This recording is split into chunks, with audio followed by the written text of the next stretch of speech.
In today's video, I'm going to teach you Airtable Make connection. We'll go step by step through the process of connecting Airtable inside Make so you can start building automations with confidence. If you're new to Make, don't worry. This setup is straightforward, and once the connection is in place, you'll be able to use Airtable in different kinds of scenarios. Whether you want to monitor records, create new ones, update existing data, or search for specific information. To begin, open make.com and create a new scenario. This is the workspace where your automation will be built. Starting with a fresh scenario helps keep things organized and makes it easier to focus on the Airtable setup first before adding anything else.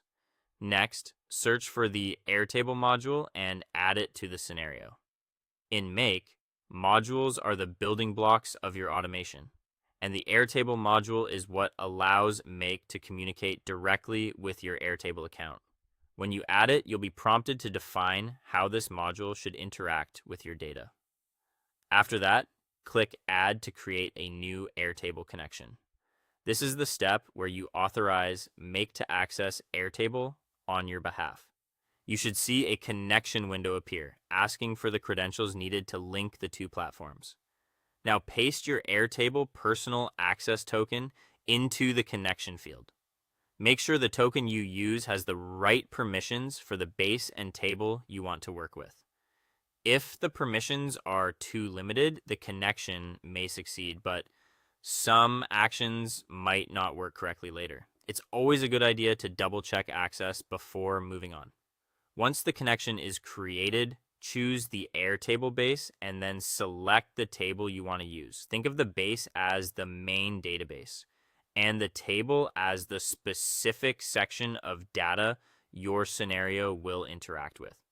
Selecting the correct table here is important because every action afterward will depend on this choice. Then set the action for the Airtable module. You can choose to watch records, create records, update records, or search records, depending on what your automation needs to do. This decision should match your goal for the scenario, so take a moment to confirm you've selected the right option. After everything is configured, run the scenario once to test it.